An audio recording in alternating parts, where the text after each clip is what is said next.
Hi, my name is Chris Brennan, and you're listening to the Astrology Podcast. Joining me today is Sam Reynolds, and we're going to be talking about the meaning and significations of the planet Jupiter in astrology. So, hey, Sam, thanks for joining me. Thank you for having me. Welcome back to the studio. So you're one of my first guests back in the studio since the pandemic is starting to lighten up a little bit. When we first moved into this studio, you were actually, I think you and Kenneth Miller were my first guests here in like episode 201 or something like that. So I think it's fitting you're back in town to plan an ESAR conference for next year, right? Yes. Okay. How is that going? The conference is going to happen in August of 2022? We hope so. Yeah. August 25th to the 29th of 2022. Okay. And we're really excited about bringing people back together and celebrating astrology and celebrating that sense of community and connection. So we're really looking forward to having that. I mean, it probably will be the second astrology conference to kind of convene. There might be another one between NORWAC and then ESAR, but yeah. Yeah, that's going to be amazing. So seeing everybody, so it's going to be here in Denver, August of 2022. That's in 1 year. I think that's enough time to prepare. We'll have some like Jupiter and Pisces time in early 2022 to build up to that. Yes. Yeah. Exactly right. Okay. And Jupiter and Pisces seems to kind of be like very good in terms of managing COVID, at least. I mean, like, it was interesting to have that auspicious period between, May when it went into Pisces and then, in July when it went out of Pisces. Yeah. And then immediately we have all these changes related to COVID mandates. So yeah, you could feel the difference. It was like the day that Jupiter went into Pisces, the CDC issued that announcement saying like nobody has to wear masks anymore if they're vaccinated or something. Correct. Yeah, which maybe a little fast or a little too optimistic, but it was a nice summer at least while it lasted. Yeah. It was 2 months. Right. All right. So our focus here is going to be the planet Jupiter today and understanding the significations and meanings, both from an ancient astrological perspective and a modern perspective. The way that we usually sort of structure these episodes is by reading through a selection of ancient and modern authors to get an idea how astrologers have talked about the planet over the past 2,000 years. And then we can sort of use that to digress and sort of riff on some of those concepts for our own understanding. So I know you've done some special work on Jupiter. One of the reasons that I wanted to have you on for this episode is I know you've done work on Jupiter and Jupiter returns in particular. That's correct. And second, I've tried with this series to focus on astrologers who have that planet as the ruler of their ascendant. So for example, Richard Tarnas for the Venus episode had Taurus rising, Israel Ajosi for the Moon episode had Cancer rising, Demetra had Leo rising. So are you comfortable talking about your chart? I just realized I am. Okay. Yeah, I talk about it pretty frequently, especially on social media. So I'm fine talking about it. So I'm a Pisces rising with Jupiter and Virgo opposing the ascendant. Nice. Okay. So the ruler of your ascendant is Jupiter. So in some sense, because I often think of you as a Jupiter type character in some ways, and you actually were like a former preacher at one point, right? That's correct. Yeah. Mm-hmm. So that I think that'll tie in very well, and maybe we'll come back and talk about that a little bit more later about that relevance. Why don't we start? I wanted to show a graphic that our graphic designer Paula Bellomini made us, which is just nice. This is the glyph or the symbol for Jupiter up at the top, and then Jupiter's home signs or its domiciles are Sagittarius and Pisces. And the opposite of that is said to be the sign of the planet's detriment, or what I call it is its antithesis, which is Gemini and Virgo, which are the two signs opposite to Sag and Pisces. And finally, Jupiter is exalted in Cancer, and its fall or depression is in the sign of Capricorn. Correct. So those are the traditional... You gotten away from using exile? Yeah, I haven't been using exile because I just like antithesis. So I switch sometimes between exile and antithesis, just because antithesis is a little bit less depressing sounding. You want to, if you're using that in a consultation, also in terms of just like the practical implications of what it means for a planet to be in its opposite sign. It's not that it's terrible, it's just in a surrounding that is kind of antithetical to its primary impulse or basic meanings. And I think that can give you a little bit more neutral of an insight into how to interpret that. You're right. Yeah. So, but, exile still has a certain ring to it. All right. So how I usually do this is we usually start with the 2nd century astrologer Vettius Valens and reading the significations that he gives for Jupiter, which is a nice little paragraph. I'll read this one and then you can take the next one for Abulashar. Okay. So this is from my translation from my book, Hellenistic Astrology, The Study of Fate and Fortune. Valens says, "The star of Jupiter signifies the begetting of children, childbirth, desire, love, alliances, knowledge, friendship with great men, abundance, payments, large gifts, an abundance of profits, justice, authorities, governments, honors, heads of holy places, arbitration of disputes, trusts, inheritances, brotherhood, fellowship, adoption, confirmation of good things, relief from bad things, release from bonds, freedom, entrustments, wealth, stewardship.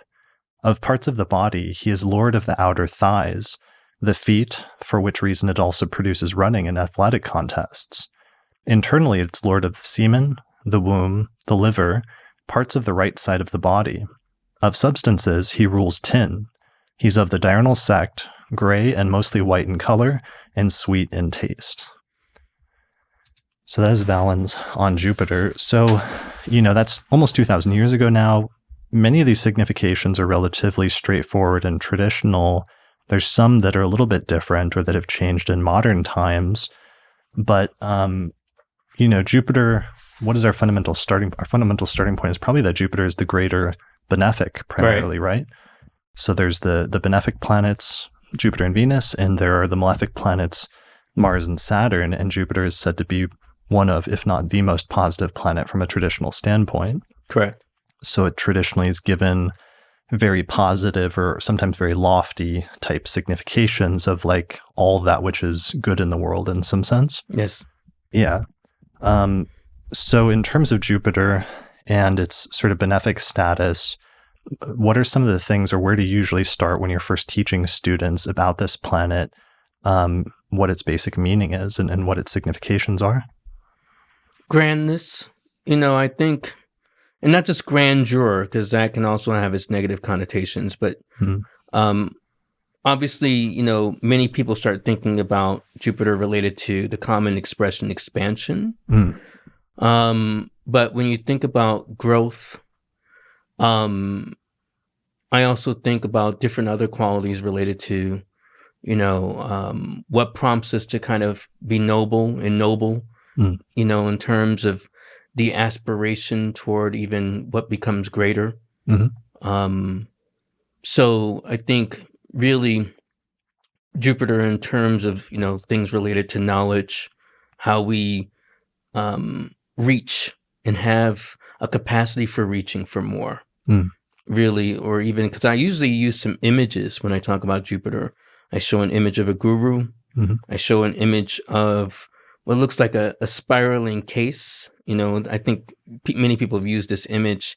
They look like, using stained glass, and it's a spiral. And I think of that when I think of Jupiter as kind of either spiraling up, right? There's ways you can spiral down, but whatever possesses us to kind of reach for more. Okay. I liked, you talked about the expansiveness of Jupiter, and one of the things that's notable that wasn't discovered until modern times is that Jupiter is actually the largest of the planets in the solar system. It can actually contain all the planets in our solar system. Right. So that's just crazy. And next to the sun, which is just this gargantuan object compared to everything else, Jupiter is so huge and that it actually affects the gravitation of like all the other planets in the solar system. Yeah. In Arthur C. Clarke's original book, 2001, it's really about evolution. And then I believe his follow-up to that, which I think is 2021, thank you, to 2021, I won't give any big spoilers, but one thing that's interesting is that somehow Jupiter is set on fire. And I guess it's a general theory that if Jupiter were set on fire, and it would actually burn like a sun. And so like when it would be seen at night, there would almost be no night. It's that big, that powerful. Okay. Yeah. And it appears like even just visually from our standpoint, as this like bright twinkling star in the night sky. Yeah, we could see it like last night. You could see it, right? And it was really bright. Yeah, that's actually where we used a nice little electional chart today with with Aquarius rising here as we're starting on Saturday, August 21st, 2021, around, we must have started like 6:35 or something like that. Yeah. With Aquarius rising, and tonight is the night of the full moon conjunct Jupiter in late Aquarius. Right. So pretty good chart. So size, growth, expansion, that which grows and that which develops, because it's also like tied into some fundamental like ancient concepts of like in Aristotle, you have ideas of like growth versus decay. Correct. Or coming into being versus passing away. And it seems like the benefics were generally associated with the notion of that which is coming into being or that which is growing, whereas the malefics are sometimes associated with things that are declining or that are passing away. So ideas with Jupiter of like growth and abundance seem like core archetypal principles. Yeah, the things that also I think with the benefics, things that we want to enjoy. And I think with the malefics are those things that we would rather avoid or don't want to deal with. Sure. So for instance, the analogy I commonly give is that, you want to have a party, right? So the bounty of Jupiter, having good amount of food, good amount of drink, all these different things. Venus is also kind of teaming up with the party, but who wants to do the cleanup? Right. And then also even before that, who wants to do the planning, setting things up? Jupiter and Venus certainly don't. Right. So Mars and Saturn are probably more instrumental in those particular moments dealing with the party. I mean, especially my moon in Leo is thinking about those particular things. Right. Yeah, that makes sense. So the things that we like are things that are subjectively enjoyable versus the things that are subjectively not enjoyable. So let's see. So growth, development, that which grows, that which is abundant, which is opposed to that which is like scarce or having not enough of something, like being hungry versus being full or sitting at like a banquet or something like that. Right. So usually it seems like a lot of Jupiter's significations are coming about as a result of a contrast of what would be the best version of something subjectively or the most enjoyable subjectively versus what would be the least enjoyable scenario subjectively speaking. Correct. Yeah, I would agree. Okay. Yeah, I think also too, we'll probably get into it as we read a little more.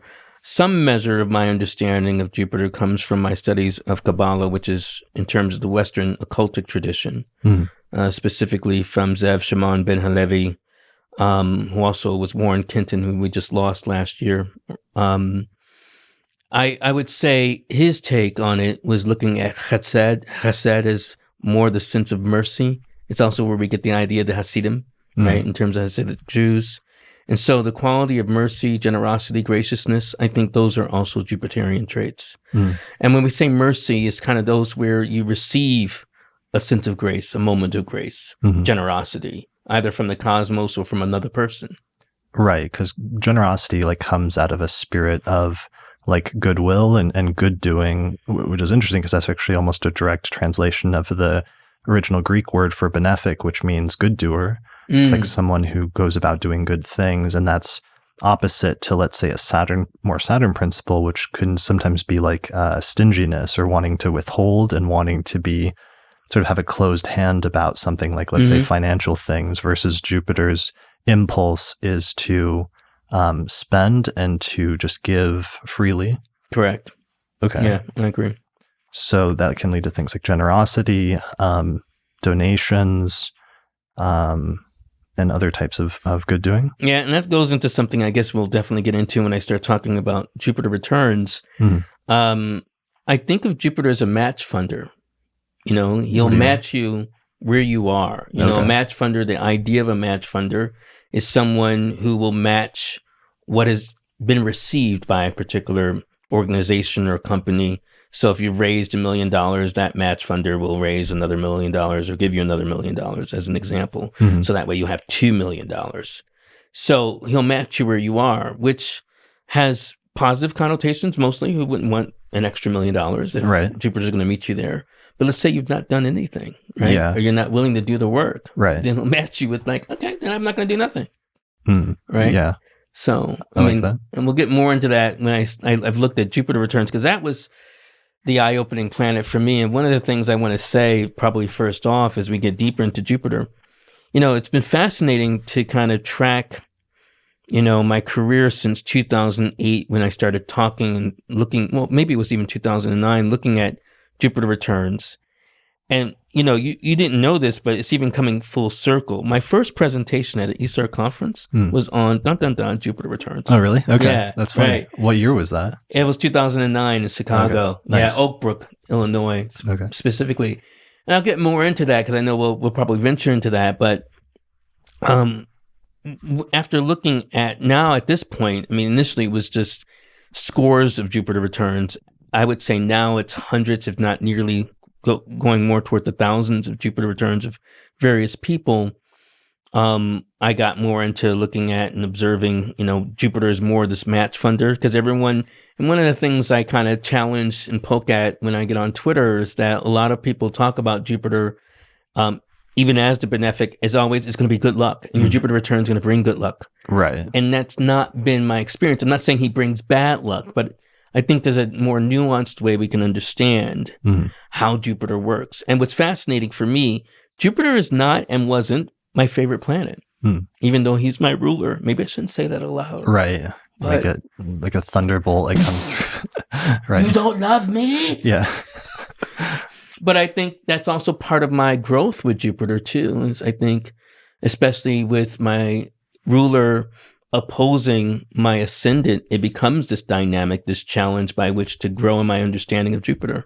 Can I show your chart? Do you feel Sure, like? Because I feel like we're talking about it. So let me see if I have it saved. You should have it. I don't know. Would you be offended if I didn't? I don't think yeah, kind of. Yeah, I feel like, I think that would be okay. I think as friends, like if I didn't have your chart saved, that would be an okay thing to be like. Because I have yours. I don't know what's going on. Yeah, exactly. Here it is. Okay. So for those listening to the audio version, we're looking at a chart now that has 6 Pisces rising and Jupiter is at 4 Virgo. So that's in the 7th whole sign house. I think we established to use whole sign houses. Yeah. Okay. Mainly, especially for natal charts, but for rectification purposes or elections, I might use a quadrant-based system. Okay. Let's see, other placements. Your sun is at 2945 Scorpio, which is, there's been discussions and debates about cusps, which you are a primary person that can get into that because you have a very cuspy sun between Scorpio and Sag. Your midheaven is at 17 Sag, Mars at 23 Capricorn in the 11th whole sign house, Neptune at 24 Scorpio conjunct the sun, Mercury at 11 Scorpio, Venus at 13 Libra in the 8th, and the Uranus-Pluto conjunction of the 1960s at 22 Virgo and 28 Virgo in the 7th house. And then finally, the moon at 2 Leo and Saturn at 5 Aries. Yeah. Nice. And I guess we also have opposing moons, don't we? Isn't your moon almost nearly directly opposing my moon? It's a little later in Aquarius, but yeah, it is the opposite sign. But we share that Scorpio Sun, Scorpio Mercury combination, and also that Mars. Mars and Capricorn. Yeah, I like that. Awesome. So going back to it, Jupiter does have this reputation for being like a lucky planet, though, and sometimes it's like when you do have a good Jupiter transit, there can be just like a sudden windfall or luck. It's not that thing is like completely untrue, but there are like instances of that. If you're looking for one of those transits that might indicate that, like a Jupiter transit can be it. Yeah, but I tend to favor Seneca's, or at least a paraphrase of Seneca's definition of luck, which is preparation meeting opportunity, right? Okay. And so what I think Jupiter really augurs more often than not is opportunity. And so if you're prepared to meet the opportunity, then it can translate as a windfall. I like that. Opportunities, good opportunities. That's a great signification of Jupiter. It also has a discussion in Valens. He's talking about freedom and being released from bonds or released from chains, which I think is really interesting notions of like freedom. And that kind of comes through very strongly in one of the signs ruled by Jupiter, which is Sag, of notions of like freedom and that being a very, core component for them. Yeah. And when we get to Ebertin, one of the things I love too is that Ebertin, when he looks at like the combination between Jupiter and Uranus, he actually put it's the thank you Lord. And he didn't say Lord. He said Lord. He didn't say Lord, but I just translated thank you Lord aspect. It's a sense of freedom from something that has been constraining you. I mean, obviously the Uranus is more the sudden, effect of it, the sudden release of it, but generally it's what Jupiter brings is this certain sense of release, Yeah, definitely. Like in, for example, a house that it's transiting through, for example, like, I don't know, going through your 10th house and maybe quitting a job in order to pursue being self-employed or something and having that sense of freedom of suddenly being your own boss. Yeah, and I think the other thing that I've observed about Jupiter over the years, looking at hundreds of clients of charts too, is he broadens your understanding, and some measure that understanding might seem quizzical or doesn't make sense at first. So, for instance, many people have the expectation when Jupiter goes to their second house that it becomes an immediate windfall, right? And it's like, oh, I'm going to get money, and then I'm going to have a raise. And that doesn't frequently, I won't say it never, but frequently prove to be the case. But what I have observed when I grill clients a little more, or, even my own observation, it seems correlative to where there's an understanding or broadening of understanding related to your finances, or how you might think about your investments or working things through. So sometimes, yes, it does translate into actual boons in terms of financial resources. But I think more often than not, Jupiter also brings a certain understanding, and then that understanding can be a relief and even a release. Yeah, I like that. So even though maybe some of its core signification is like growth and expansion, so it can grow and expand things materially speaking in whatever house it's going through, Jupiter also has this other side that's very philosophical and very theological, and sometimes the growth can be more internal or almost more spiritual in some sense. Yes. Okay. Yeah. Nice. I like that. One thing that Valens is mentioning here that's interesting is like alliances and friendship as being like a positive thing, and that being the opposite of like being enemies with somebody or having a friendship be like split apart or broken or something like that. Yeah, friendship is definitely a boon more often than not. But what he might be also drawing on is that Jupiter is... he actually has high favor and has his joy in the 11th house, in the house of the good daemon. Right. And so the 11th house has the signification related to friendship and fellowship and associates. So I think it makes sense in terms of, being well met, having friends, experiencing that boon, not just in terms of the general signification of the planet, but then, of course, especially it was true for Valens and many other Hellenistic astrologers to draw on the significations related to the houses. Right, definitely. Yeah, that's a huge thing. And then the last thing I wanted to mention before we move on from Valens I thought was interesting is he puts like right up front the begetting of children and childbirth. And some of the Hellenistic astrologers, they really emphasize I don't feel like this is emphasized as much in the later tradition, the associations of Jupiter with children or childbearing or the begetting of children. But I think this might be something that might be coming through like the mythology or something. Because of course, for Valens, he says, actually in the Greek, he says the star of Zeus. He doesn't say Jupiter. That's like our later appropriation of the Roman word. But for the Greco-Roman astrologers, they're talking about Zeus. And I wonder if some of that mythology associated with the Zeus, where he sort of got around a lot, so to speak, wasn't in like the back of some of their minds when they think about that planet.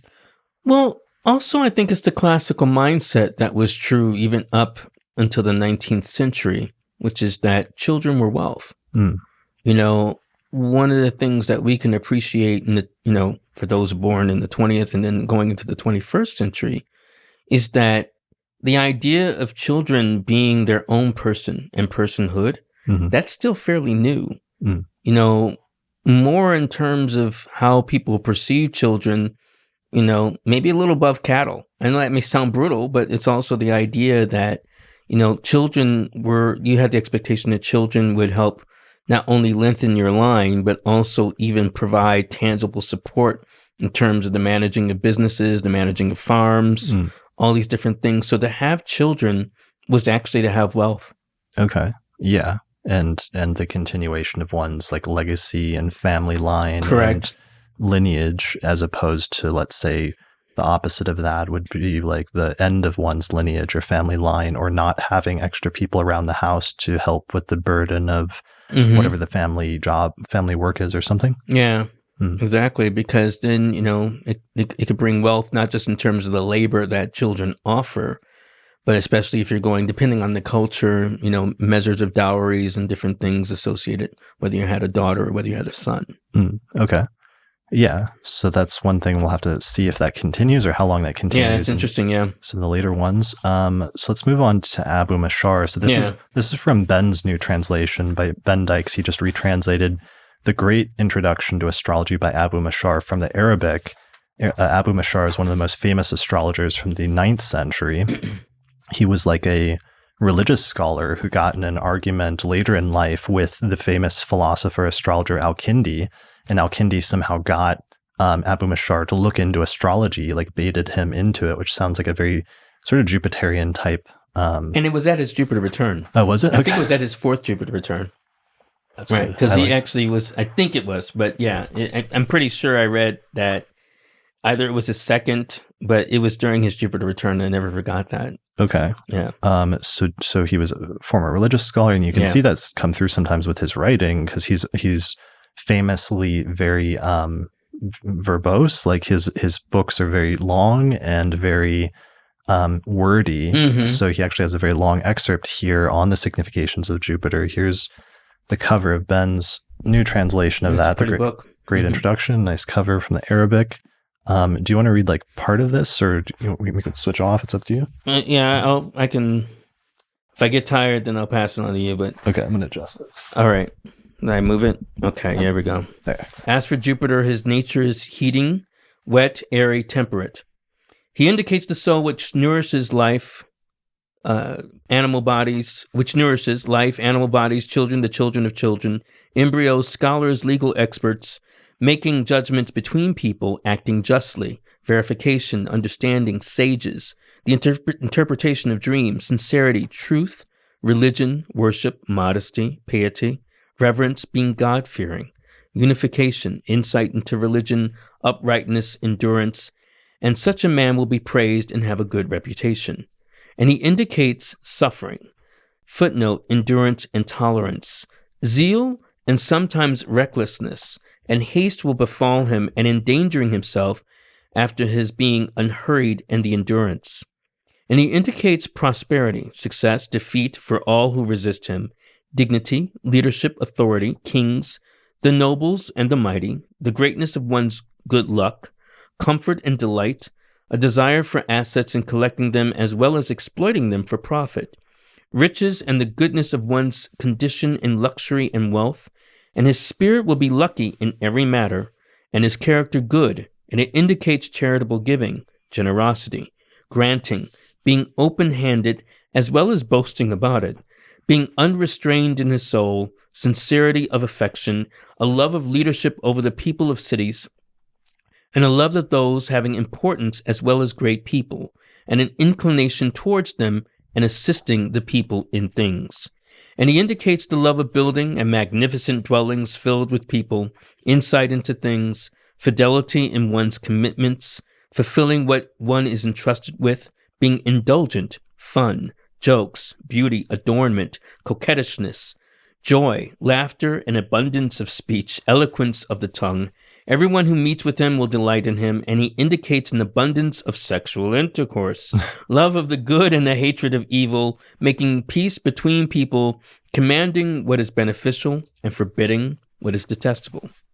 Nice. Sounds like a good guy. Yeah, it sounds pretty good. I mean, it's all of the good things in life, and that's, very common thing with traditional texts, especially when they're talking about benefics and malefics, is they'll tend to emphasize all of the best parts of the benefics, and they'll tend to emphasize all the worst part of the malefics. Yes. So there's not a lot of like downsides here, but I think once we get to, for example, some of our next author, William Lilly, for example, he will start talking about when Jupiter's not as well placed, these are some of the downsides.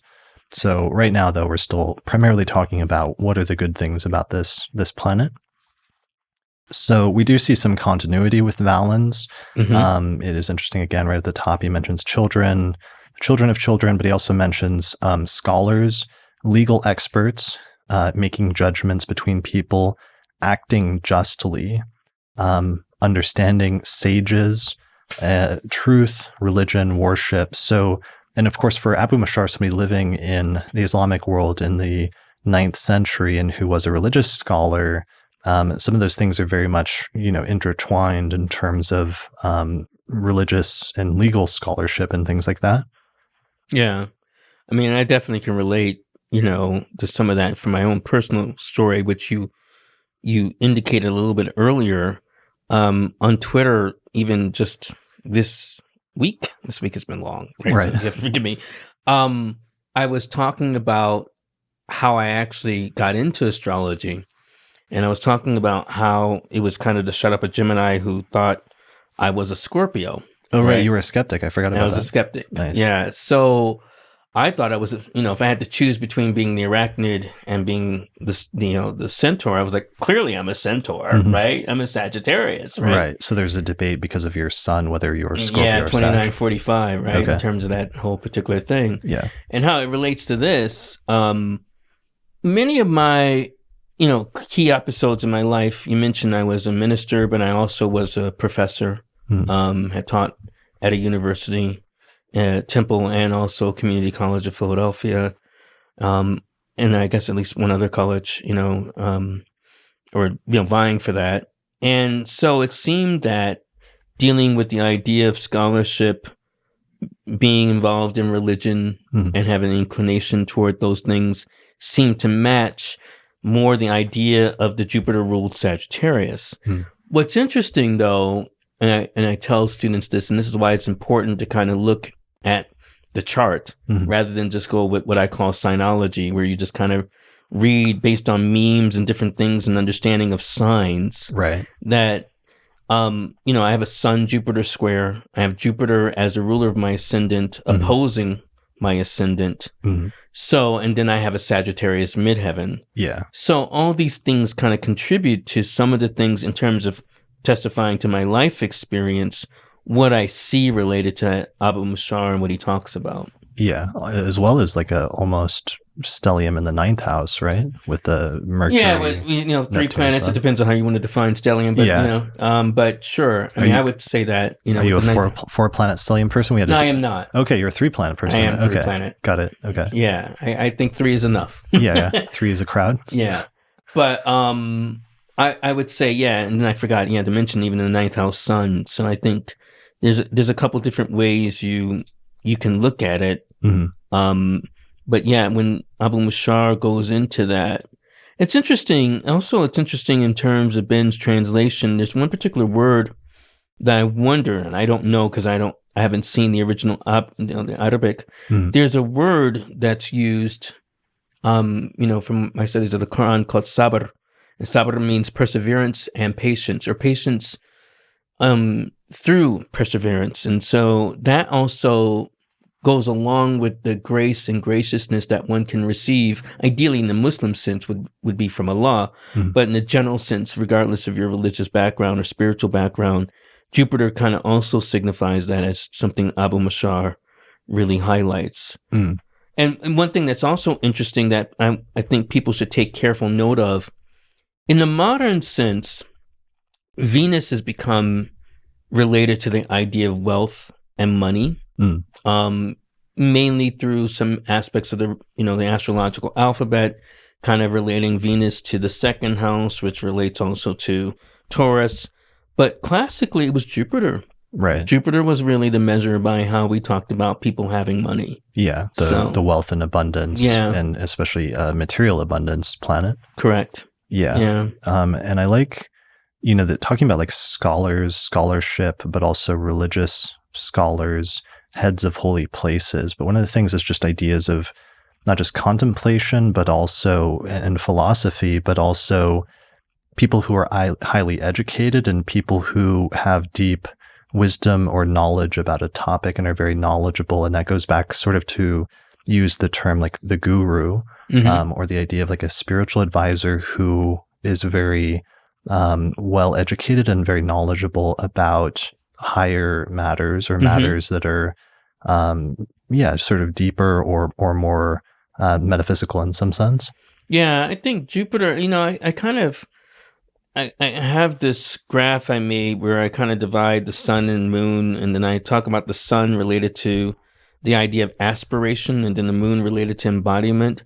And correlative to that, I think of Jupiter as related to both, but Jupiter definitely encompasses this sense of aspiration, in terms of how we want to be better, how we want to improve, how we want to evolve and grow. I mentioned Arthur C. Clarke, who was a Sagittarius, who made even a famous joke about being a Sagittarius. I don't believe in astrology, but I'm a Sagittarius, right? So, there's that same kind of sensibility. Oh, he said Jupiter. He said something like Sagittarius are famously skeptical or something like that. Yeah. So there's this same sensibility. Talking about even his most notable book, 2001. Where it is, because when you look at the movie, when I was a kid, I don't know if you've seen it, with Stanley Kubrick, and it goes from a bone, to outer space. It's like, wait, what? But I read the book, and it made more sense in terms of this process of evolution and aspiration. So Jupiter is kind of what pulls the best out of us in terms of how we might envision, whether that's through a philosophical shift or mindset shift, or even more so where we, kind of step more into our sense of abundance by embracing what we have and being willing to share even what we have. Right. I like that. And it's also some of the keywords you're using make me think of things that are like far seeing or having your vision set on the horizon somewhere in the future. And especially some of Jupiter's signs, like especially Sagittarius, there's this sense of seeking, of like searching for something and always looking to the horizon in some sense. And that's probably a property that's coming from Jupiter. I mean, we get some of that in Pisces as well, but it sometimes ends up going in a more metaphysical or almost like spiritual or intangible sense. Yeah. And I think that can have a tangible correlation, but I think it depends more on getting a sense of vision. So on my drive over here, I had the Lyft driver, and he was telling me about, I guess his name was, you had a mayor named Pena, who had the vision to have the international airport that you have now and to kind of set apart, and people fought him about that. And he's like, he had this vision that it would bring business and, put Denver more on the map, but people were really kind of like resistant to that. But it turns out he was absolutely correct, right? In terms of what has happened to Denver. It was a flyover city, a cow town, as he, to quote him. And so that's Jupiter, some sense, having the sense of vision. What's unique even about Jupiter related to the myth that's not, discussed with Abu Mushar, but, Jupiter was the in terms of usurping Kronos, one of the key things he did that Kronos did not do, Saturn, was he created the first bureaucracy, right? In terms of employing and having his children and then also his siblings in managing, things related to, celestial, I won't even just say human, but cosmic affairs. And I think that's also the sense of Jupiter of, where we make space for everyone to make their contribution and have that aspect of growth. Right. That makes sense. Something you're saying, it's making me think of some Sagittarius rising people I know, and this sense of like optimism and this overwhelming sense of optimism and hope for the future, and that like things can and will get better in the future. And that sometimes that core sense of optimism or exuberance can itself push them to do things that they might not have done otherwise, which sort of makes me think sometimes of like The Secret. And I don't think The Secret and the law of like attraction and stuff, I don't think that works for everybody, but I think sometimes there's people that have strong Jupiterian influence on their chart that are able to pull off some version of that, where just through sheer like optimism and sense of abundance and things like that, they're able to push through and achieve certain things that maybe are not achievable by everybody, but it's almost just due to that underwhelming sense that they can do that, or some internal sense that they I don't want to say deserve it, but that their hopes can be manifested in some way. I think hope is a good starting point, but it's not a strategy, right? I think when hope becomes a strategy, then I think it's kind of a goofy optimism. It can be where it's a malplaced or ill-placed sense of trust rather than thinking through things, where you might need a little more Saturn. Right. But having the sense of hope and even wanting to improve, having aspiration, really wanting to think that you can be bigger and more than you are, I think that's a very important thing to cultivate throughout your whole life. Yeah. It's making me think of, because Lisa and I did an episode earlier this month where we rewatched a bunch of astrology movies, and one of the ones we rewatched was Return of the Magi by Kelly Lee Phipps, and he was, because he passed away, but he was a Sag rising with Jupiter in Sagittarius, and that entire project was just very much, Jupiter and Sag, and this overwhelming sense of just like having a vision for something and like doing it. And there wasn't a lot of like Saturn, because you could see him learning as he went, but that whole notion of like hope and optimism just like pushed him through. And while if he had had more Saturn, maybe the project could have come out a little bit better than it did in terms of being planned out more in advance and not having some of the downsides that it ended up having in the final product, there was still something impressive about just the sheer exuberance and sort of optimism that he had in pulling this off to create like a documentary about astrology. Correct. Yeah. I agree. It's realizing, because then the counterpoint where people say like, well, where they rely too much on Saturn. Right. And Saturn says no to things, whereas Jupiter says yes. Yes. Yeah. I think you have to strike the balance point between possibility and probability. Possibility is more the influx of Jupiter thinking about what is possible, and Saturn gets much more into probability, right?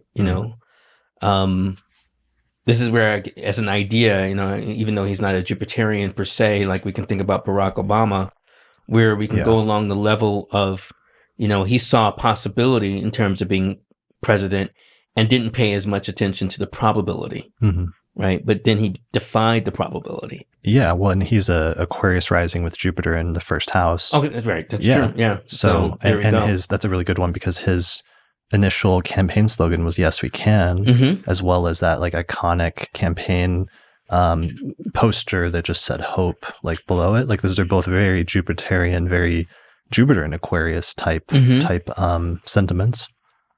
Yeah, that's right. He just had he's had a Jupiter return this year. So here we go. Okay. Yeah. The Jupiter return. He finished that. That second Saturn return was pretty rough on him. Was Trump's entire like presidency of Saturn returning and going through Obama's 12th house. 12th house. Yeah. 12th house of enemies versus the 11th house associated with Jupiter of friends and alliances. All right, so why don't we move through the passages to our next author, where we're going to skip through several centuries to our last traditional author, to the 17th century astrologer William Lilly, who wrote the first major English language textbook on astrology in 1647. So I'll do part of this one. So he breaks it up into sections. So he says the nature of Jupiter is masculine, diurnal, hot and moist, airy, sanguine, the great fortune or the greater fortune, author of temperance, modesty, sobriety, and justice. The people who are signified are judges, senators, counselors, ecclesiastical men, bishops, priests, ministers, cardinals, chancellors, doctors of the civil law, young scholars and students in a university or college, lawyers, clothers, woolen drapers. Manners when well dignified. So when Jupiter is well situated in a chart, Lilly says that it indicates those who are magnanimous, faithful, bashful, aspiring in an honorable way at high matters, in all actions a lover of fair dealing, desiring to benefit all men, doing glorious things, honorable and religious, of sweet and affable conversation, wonderfully indulgent to his wife and children, reverencing aged men, a great reliever of the poor, full of charity and godliness, liberal, hating all sordid actions, just, wise, prudent, thankful, and virtuous. So that when you find Jupiter, the significator of any man in a question in a horary chart, or the lord of his ascendant in a nativity, and well dignified, you may judge him qualified as above said. Then Lilly goes on, he says, however, manners when Jupiter is poorly placed. When Jupiter is unfortunate, then he wastes his patrimony, suffers every one to cozen him, is hypocritically religious, tenacious, and stiff in maintaining false tenets in religion. He is ignorant, careless, nothing delightful in love of his friends, of a gross, dull capacity, schismatical, abasing himself in all companies, crouching and stooping where no necessity is. Damn, Lilly. Yeah, he is not pulling any punches. So I don't understand some of these because it's like 17th century English. Yeah. One of the things that I think is really interesting is he talks about them being hypocritically religious, or stiff in maintaining false tenets in religion. So if Jupiter is the religious planet or at its higher manifestation as the religious scholar, Jupiter in a not good condition could be like the religious like fundamentalist, or the person who is focusing or using religion in a bad way, let's say like a religious cult leader or something like that. Or someone who is not sincere in their pursuit of religion. Okay. Someone who takes on the trappings of being pious but isn't. Right. Right. More so just to be honored. It's a hollow point, in terms of, embracing the dimensions of religion. And, as someone with my Jupiter in Virgo and angular, in some of this, I can understand his logic, even though I don't think, I don't agree with it completely, but I think there is a certain, believe it or not, a certain wisdom to his logic here. Just to give you an illustration, as you mentioned earlier, I came to astrology as a skeptic. And I also, astrology came in my life where I had definitely lost faith in the church, having been a minister. And what I can say, related to how Lilly has spelled out things, is there's a way in which, and I've been in dynamic with Jupiter and Pisces, or various different Jupiter and Pisces. There's a way in which a planet, Jupiter in his detriment, I think this is somewhat true for the Jupiter and Gemini, also in Jupiter and Virgo. There's a particular scripture that comes to mind that comes from Genesis that might even illustrate what he's saying here.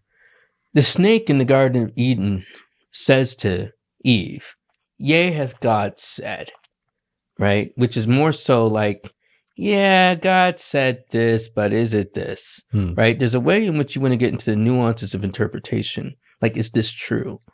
So what I have found is that some measure of my pursuit relationship with Jupiter related to even some of these themes that Lilly talks about, is that true?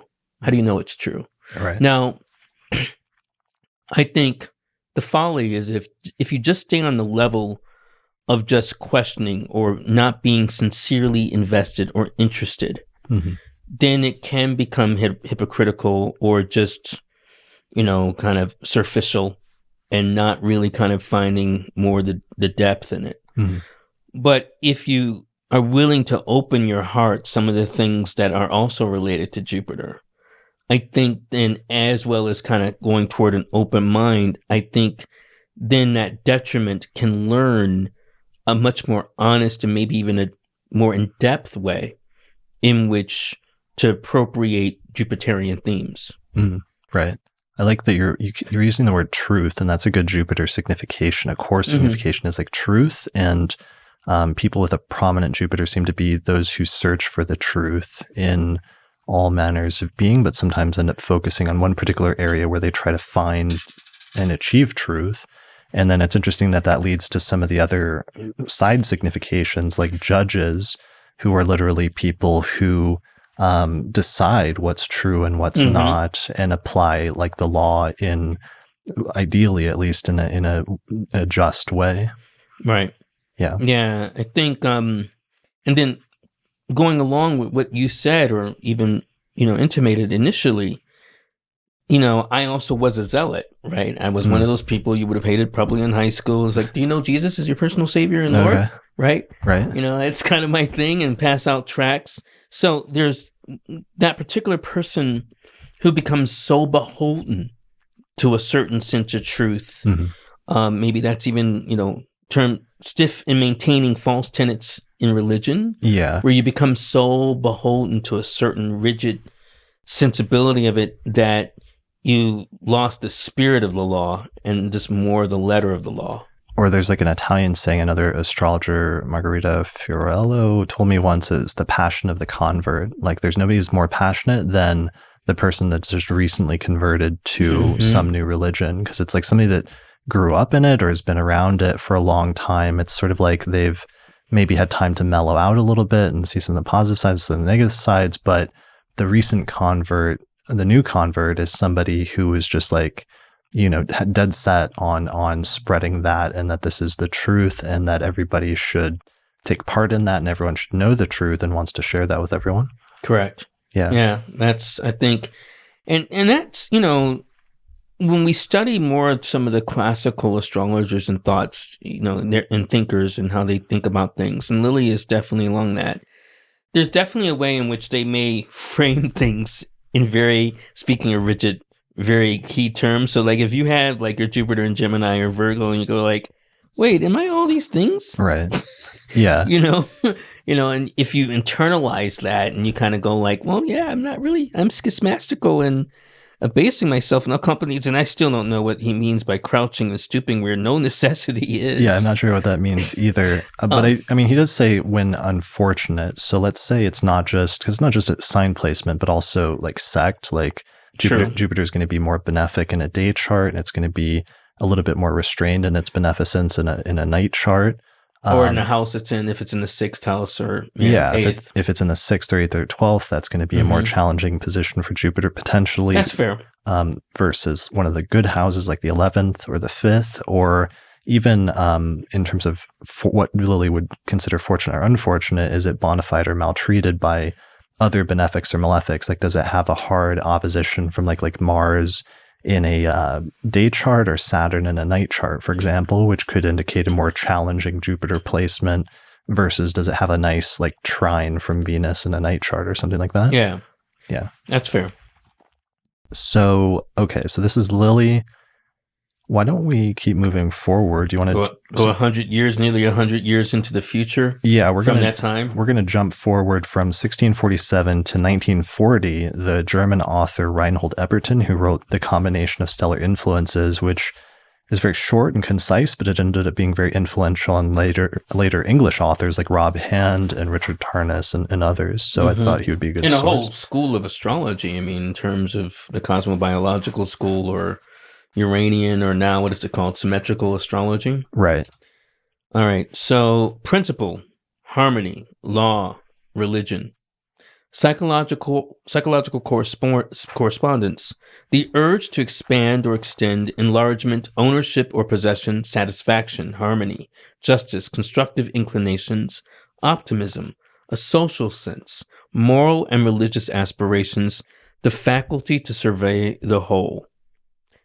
Disharmony, injustice, quarrelsomeness, antisocial conduct, amoral behavior, immorality, the craving for pleasure, greed, a materialistic attitude toward life. So those are the negatives. Those are the negatives, yes. Split into positive and negative. Okay. Biological correspondence, the organ, the blood, the functions of nutrition, corpulence, the liver, the gall, the climacteric years. Sociological correspondence, officials, civil servants, judiciary, ecclesiastical, and bank representatives, wealthy persons, people of religious and moral character and standing, fortune hunters. Mm-hmm. Nice.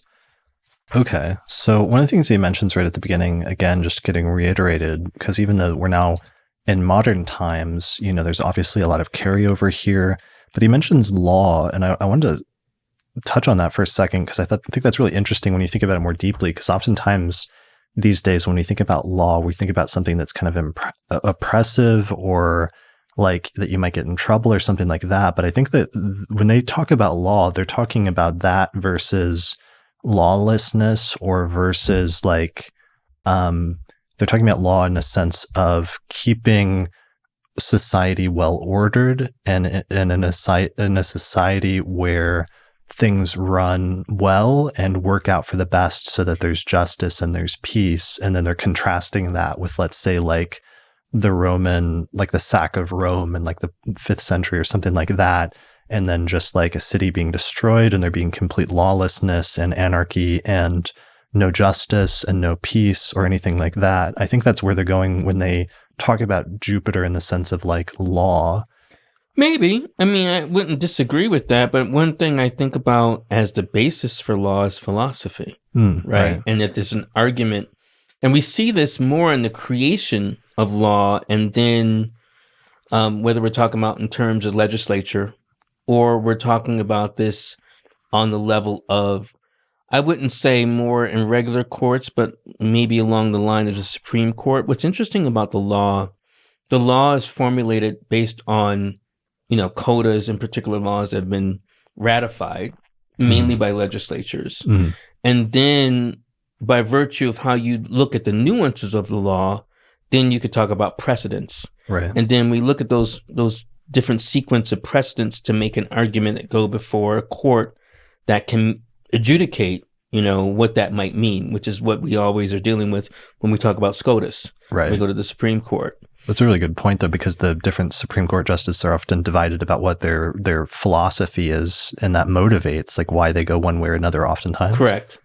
So I think, one particular nuance of understanding about Jupiter is dealing with, the particular argument that one is meeting out related to interpreting the nuance of something. And which is interesting because I think, one of the things I also talk about with my students is that some measure of a model, and I have many different models of thinking about how you work as an astrologer, is almost to think sort of like a lawyer, because you're also making an argument, or when you're studying a chart, you're looking at the testimonies of planets as what presents themselves as a particular argument for this person's life. Yeah, I mean, in the Mesopotamian tradition and some in the Hellenistic tradition, they actually used legal language sometimes in the astrology as if the planets were giving testimony about the person's life and what they know about that person's fate. And so it was often there was an interchange between the legal terminology and astrological terminology. Yeah, which goes along with the sense of Jupiter kind of dealing with that level of discernment and discretion in terms of ascertaining what is the element of truth. So, and Ebertin, especially in that book, and I would recommend, all these books, people might be something that should lie on their shelves. But what I like about Cosi, which it's kind of affectionately called, and I haven't, and mine is kind of worn down, is that, he really does get into some essential elements of these particular points with some novel innovations. So, for instance, it's going to tangent briefly. When he talks about the nodes, he was one of the first people who introduced the nodes related to like its social component, right? And how it relates to people socially. And so, like going into looking at Jupiter in particular ways, because he also talked about urges and functions and planets related to functions and having these particular things. Like he talks about a social sense where that really kind of ties in a lot of things that the previous, authors that we read kind of more talked about in a broad sense. But he kind of became a lot more economical in his sense of description of it. Yeah, and two things he also mentions that are very explicitly sort of negative things with Jupiter. One of them he lists in the negative side as a psychological or potential negative psychological correspondence, as he says materialism or a materialistic attitude towards life. And then also under biological correspondence, he says corpulence, which would be one of the things in modern times that Jupiter becomes associated with is it can be, abundance and having an abundance of food or what have you, but then it can also be excess and like going too far when it comes to absolutely food or drink or something like that. Yeah, I always say about Jupiter kind of going from my own preacherly background, Jupiter can be more about your excellence, your commitment to excellence, or your excess. Okay. Right. So that's kind of more so the sensibility where, especially at Jupiter returns, you might be dealing more with your excesses. And going along with that match funder sensibility, if you are inclined to embrace your excesses, Jupiter will allow you to do it. Be like, you want to drink yourself to death? Okay, here you go. You want another beer? Right. You know? Yeah.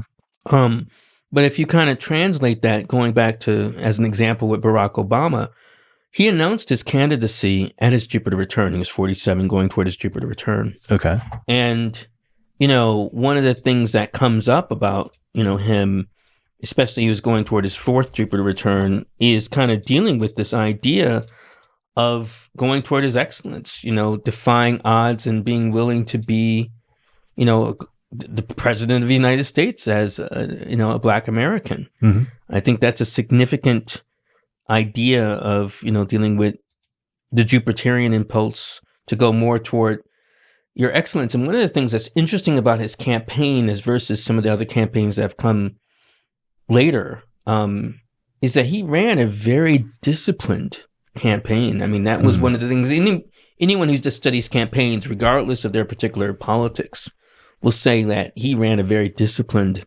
campaign. And I think so he really worked with his Jupiter return, especially the fourth Jupiter return, toward that level of excellence. But if you're not willing to do it, it becomes excess. Another contrasting example is you deal with Rodney King. Rodney King, we were introduced to him, we talk about him in relation to police violence, which is fair and fine. But Rodney King also was confronted with, he was high and he had a drug problem, and he kept with having a drug problem all the way until his 47th year of life, where he died, unfortunately, in his own pool from alcohol and substance abuse. Okay. Right? He pretty much drowned to death from drinking. He maybe fell in his pool. Similarly, we also had that same experience around her Jupiter return with Whitney Houston. Oh, right. I was just looking to see if we have a time. I don't know what the Rodden rating is, but I guess we have a time for Rodney King possibly. Yeah. If this is correct, he had Taurus That's rising. what I've seen, yeah. And I think it was double A or A. With Jupiter in Taurus, so it would be in the first house. So that would be a good example, as you're saying, in terms of just contrast. Yeah, especially dealing with the levels of excess at his 47th year of life. Okay.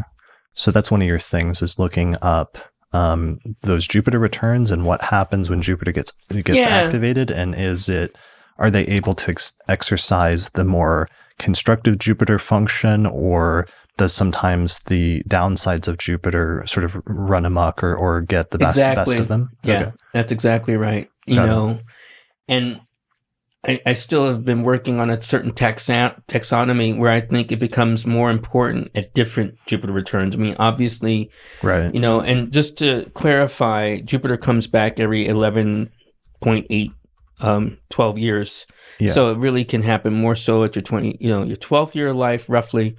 Your 11, 12, your 23rd to 24th year of life, and then 35, 36, and then 47, 48, then 59, 60.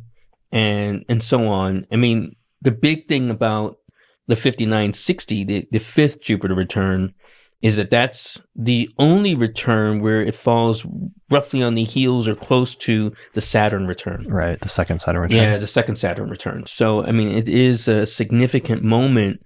And so I think every particular Jupiter return kind of correlates in different experiences.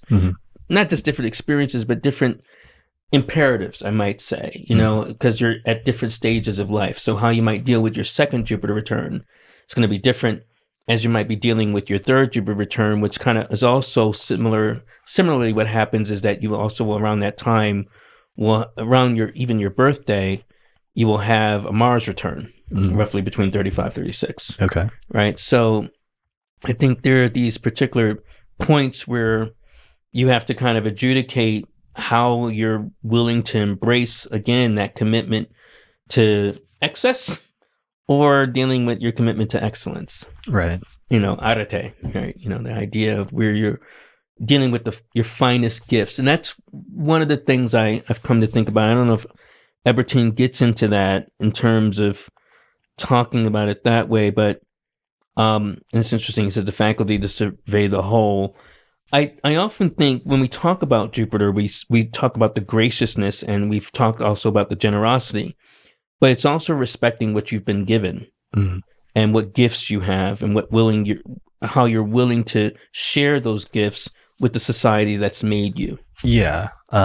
Diana Rose Harper and I, like a year ago, we talked about sometimes the placements of the benefics and where a person has just things are positive that they sometimes take for granted. That's one of the issues with people, is they sometimes will take for granted the good things and think that it's like that for everybody, and think that, and therefore it kind of can be a blind spot where they don't realize that that's an area of their life that goes better than average, and that not everybody has the same benefits in that area as that person might if they have like Jupiter in a certain house. And let's say they have it in the 11th house and friendship always just comes easy to them, or they have lots of friends and that's never an area of difficulty.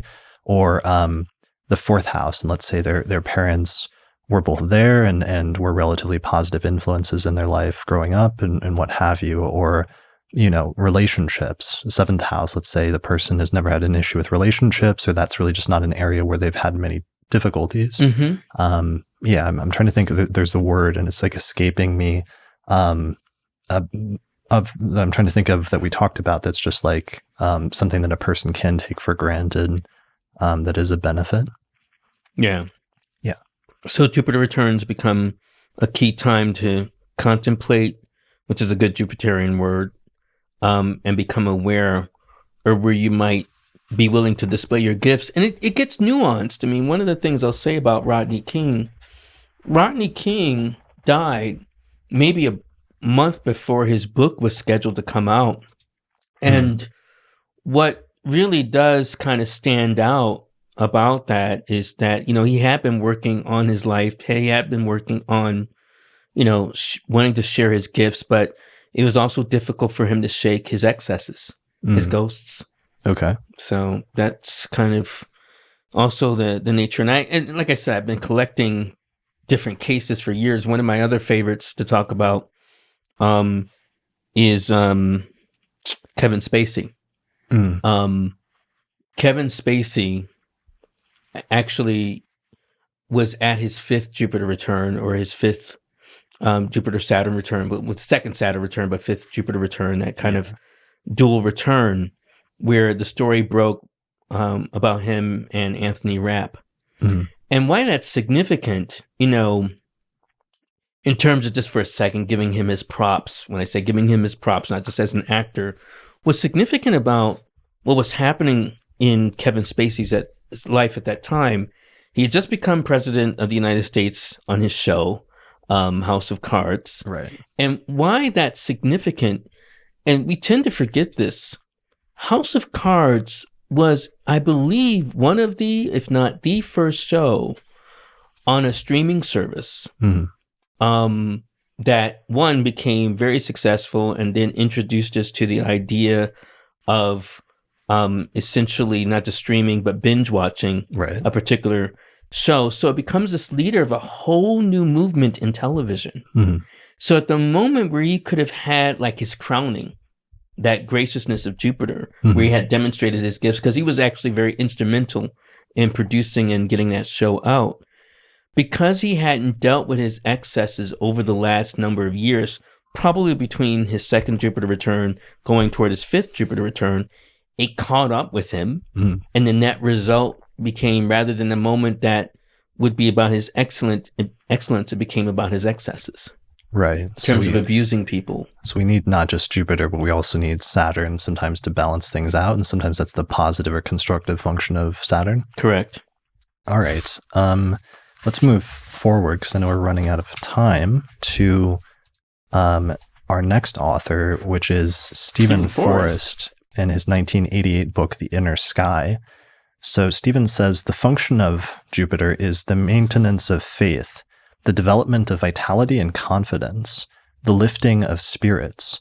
Its dysfunction is overextension, over-optimism, pomposity, pretense, denial of negative realities. Key questions: What kind of experience will help me feel more faith in myself and in life? Where might I be taking too much for granted? When retrograde, deeply rooted inner faith may produce a very serious exterior, may inhibit emotional openness. And I believe he's talking about when you have it natally retrograde. Right. Mm-hmm. Yeah. So this is interesting because now we are getting more into the positive sides, and the negative sides are being stated more clearly, and it's also being stated much more in a psychological context once we get to late 20th century. But I like that. So being confident, having the lifting of spirits, and having a high vitality being positive things, but the downside being an overextension, like going too far, too fast when you don't have a solid foundation, or being overly optimistic, like thinking overly positive and not having a pragmatic enough approach to things. Pomposity, that's a really great Jupiterian term, people that are just too pompous, for example. And denial of negative realities. So there we circle back to like, this, I mentioned The Secret, and how sometimes some people can pull that off, like the law of attraction, and just like thinking positive things into manifestation. But sometimes the downside of that can just be like denying and not being willing to see, people suffering, or that some people have bad luck, or some people don't have the benefits or the gifts that you might have.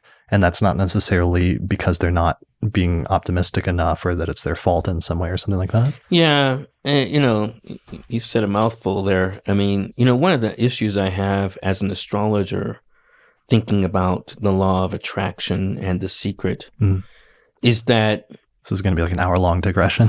It won't be. Okay. I can be very succinct about it. I think one of the issues I have with it is that what I love about astrology is it becomes this discourse on what belongs to you, right? In terms of, and that's kind of even more its classical roots in terms of what is your lot, right? So it becomes the wisdom of understanding, speaking of Jupiter, what kind of like belongs to you, like your gifts, the pluses and minuses. And sometimes the idea of The Secret becomes this idea of, well, like I see something and I can use these particular powers of attraction using the idea of faith to kind of draw it to me. But it doesn't answer the question, is that yours? Is that something you really want? Right. Is that something that belongs to your daemon, to your spirit? It's an alignment, not just with your chart. Your chart is a statement related to more so the unfurling, the flowering of your soul.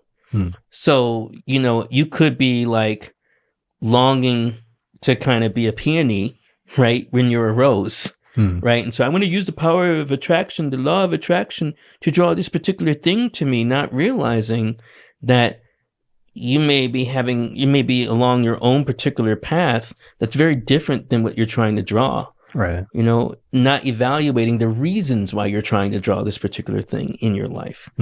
So, that's kind of my digression. But going back to the dimension of faith, what Stephen talks about, it's interesting. It brings me back to my preacherly days in the Bible, where one of the definitions, according to Hebrews 11, is that, faith is the substance of things hoped for and the evidence of things not seen.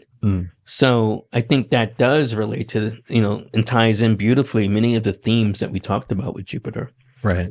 Yeah. Faith and trust. Yeah. Is another Jupiter thing, going back to Valens. Friendship and associates and things like that. Yes. Yeah. But you need to have trust in order to sort of be friends with somebody, and in order to do certain types of engagements.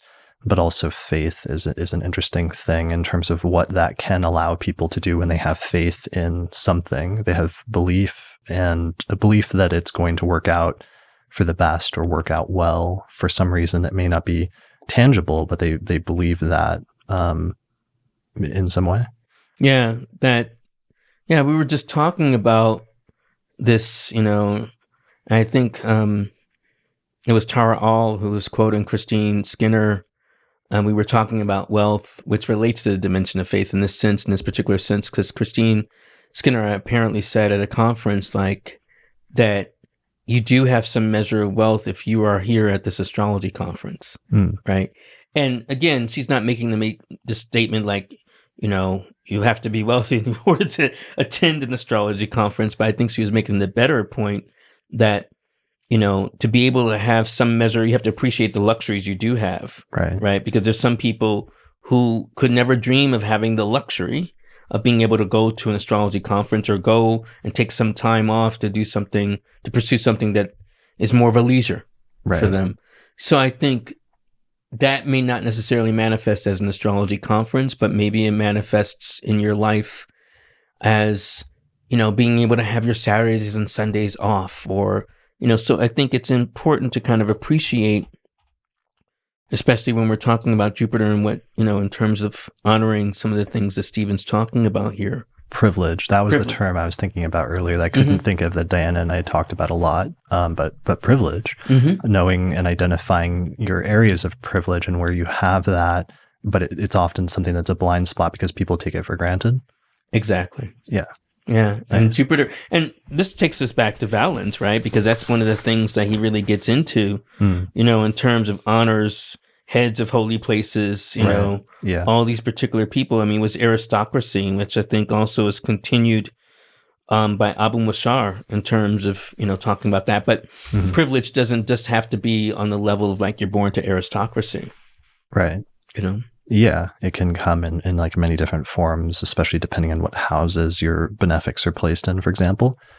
Why don't we do our last one? I think Let's go. I'll let you read this. This is by Richard Tarnas in his 2006 book, Cosmos and Psyche.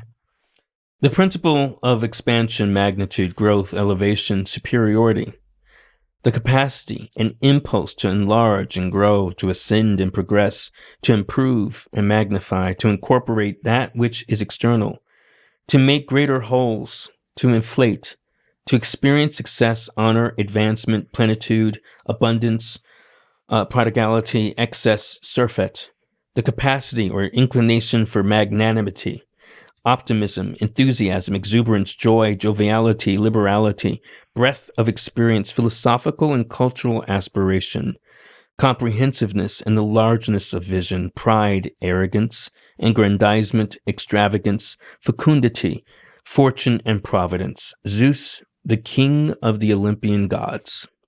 Yeah. I like that he mentioned both back-to-back, both pride as well as arrogance are interesting two little things that he threw in there. If you have both the positive sense of having pride in your work or having pride in having done a good job at something, let's say in its highest or best manifestation, versus the negative side of, let's say, being arrogant, that you've done something or thinking that you're the best when you're not, or thinking that you're the best in a negative way that's like somehow morally not cool.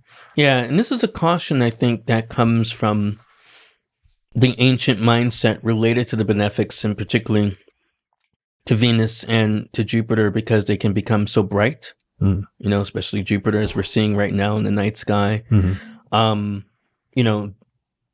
Venus has the honorific as Lucifer, right, which becomes correlative in the Bible related to Satan. That's how it's kind of become more the association. So it's interesting that both of these benefics deal with the fault line of arrogance or confusing the light that they borrow as the light that's just due to them. Right.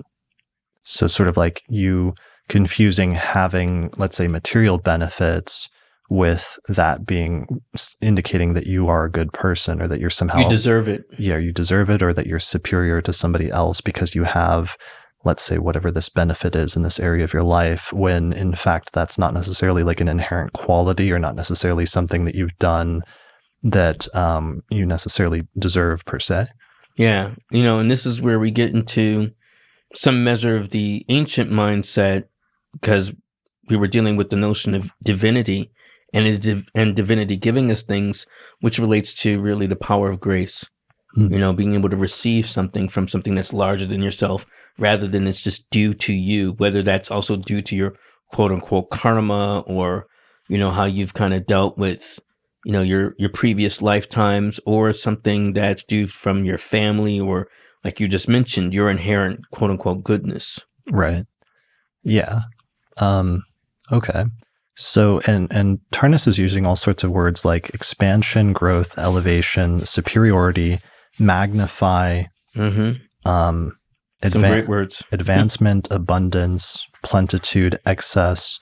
So Jupiter really gets associated, especially with just this idea of growth and expansion as its core thing. And that can be positive things like material abundance or philosophical or spiritual abundance. But then it can also lead to negative things potentially of being overextended or going too far or having too much of something. It seems like that really is a recurring core thing that we keep coming back to over and over again. Yeah. Yeah. Where you actually, you lose sight of the grace, or even the real depth of faith is kind of recognizing that even there's something larger than yourself. That's why I always go back to the sense of aspiration that Jupiter teaches. It's interesting to be a Sun Jupiter square as an example, because growing up, I definitely will say I have my moments where I was cocky and people would say, you're arrogant, whatever. On some level, they probably weren't wrong. But one of the things I learned as I thought about that and thought about also the notion of what is humility and what is pride in these particular things, I've come to a couple of conclusions that some may disagree with. So I would love to hear that in terms of people's responses. But one, I don't think humility announces itself as humble, right? I think it's one of the few virtues that is probably more appropriately bestowed upon you rather than trying to bestow it on yourself. And then that highlights something, because I have talked to different clients about the issue of humility over time. And it's prompted this question, how do you become humble? What is the true nature of humility? And what I've come to and realize is that the only way you can get to true humbleness is kind of embracing that which is greater than yourself, whatever that may be. However, whether you think that's science, whether you think that's, Dionysus, whether you think that's Hode, or Saint Expedite, whoever you think it is, or Allah, something where you acknowledge what is greater than yourself that you aspire to. And I think that puts you and your being in perspective. But when you lose that, and you think like, I'm great and beholden to nothing else other than yourself, I think that's where some of these issues related to Jupiter, especially the arrogance, kind of comes in. Yeah. It also makes me think of a currently famous Sagittarius rising native, Joe Biden, and some of the profoundly negative senses of loss. For example, during his first Saturn return, when his wife and family were involved in a car accident, and his wife died and his daughter died and his son was severely injured. And then later in life, it's like that other son died as an adult.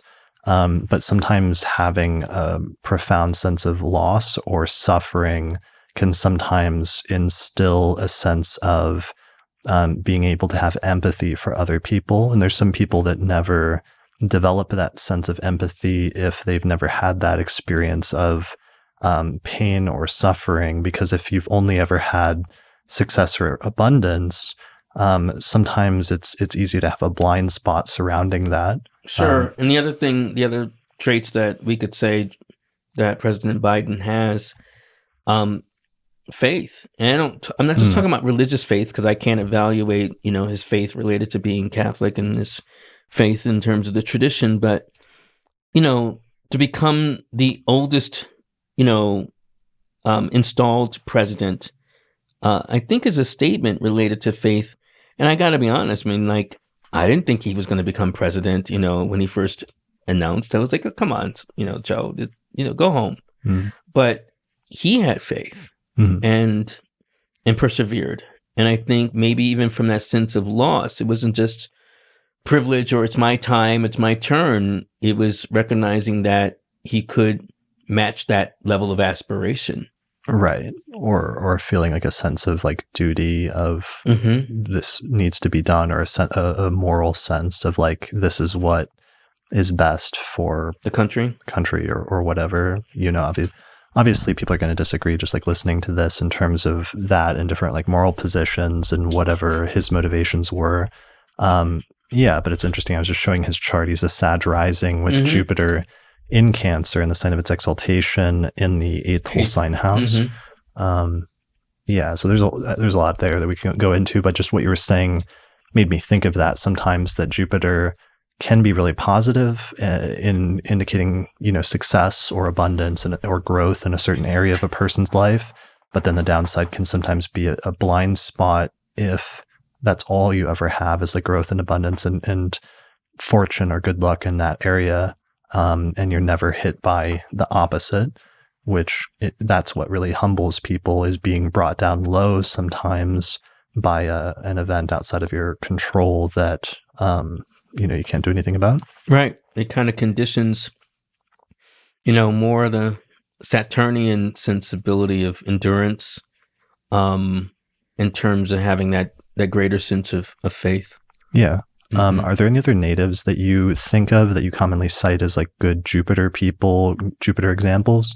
Like I just did a search through my files. I'm trying to see if there's any that are worth pulling up that have these are supposed to have either Sag rising or Pisces rising. So I talk about Bruce Lee's chart a lot. Do you? Okay, let's see. So Eleanor Roosevelt, Hito. Satra. Okay, I haven't looked at his chart as much. Warren Buffett. Oh yeah, Warren Buffett's actually a really funny one that's similar to Joe Biden's, where he has like Sag rising, Jupiter exalted in Cancer in the 8th house, but it's like conjunct Pluto. And there's also Rob Hand, who I also like to cite. Because he also has Jupiter in Cancer. I think Jupiter in Cancer, and Cancer rising, and he's a Sag. I don't know if I have that on here. Let me see if I do. You don't have the hands? Yeah, I should have Rob. Okay. There we go. So Rob Hand is Cancer rising with Jupiter in Cancer in the 1st house in a night chart. Got it. Yeah, and he's a Sag sun, with the midheaven in Pisces. So there's some dimension of that. So I think about his chart in relation to that. He's very like learned, and he will commonly go on like funny digressions in his lectures. They're very like long and circuitous, but like interesting. He's like one of the only astrologers that can get away with that because he actually has interesting digressions. Well, yeah. The other thing that's interesting about, if you can magnify his chart so I can also see the other thing that's interesting about, what I love about Rob's chart, he has a stellium in Sagittarius, so there's that strong level of influence. He has that moon trine to his ascendant, and in the Hellenistic tradition, this would be insect, because even though it's below the horizon, what really is very powerful is that, speaking of that Jupiter and, its relationship to the midheaven and living that life, he's one of the few astrologers that has kind of been into nearly every form of astrology, whether we're talking about Hellenistic, we're talking about symmetrical, what we call symmetrical astrology now, or what we're, in terms of programming. He was into psychological astrology. He's done mundane. He's covered a breadth of things, which is very Jupiterian. Yeah. Like a wide breadth of things, and being exposed to different like cultures and approaches, and having a generally sense of seeing the unity of things rather than seeing the separateness of things. Right. Which is something that I think even what Vettius Valens or Abu Mashar also talked about in terms of seeing, more the connection between things. Yeah. All right. I'm trying to see if there's anybody else that would be good to cite for... Did you look at Bruce Lee? Oh, here's like Robert Zoller's chart. Where's Bruce Lee? Do you see it? Yeah, I saw him on your list. Maybe more toward there is Bruce Lee. Okay, so Sag rising. Yeah, with the sun there. Sun in Sag, but Jupiter's in Taurus in the 6th house, and it's got that opposition from Mars. He's got that opposition. He has that stellium in Scorpio. So right. What's interesting about Bruce Lee's chart, especially dealing with Mars and the moon and Mars being the final dispositor in this chart, is that he has this opposition to Jupiter, so dealing with some measure of his own excesses. I mean, some, I know he's gone under fire from various kinds of people, including Quentin Tarantino, which can go either way, however you want to look at it. Yeah.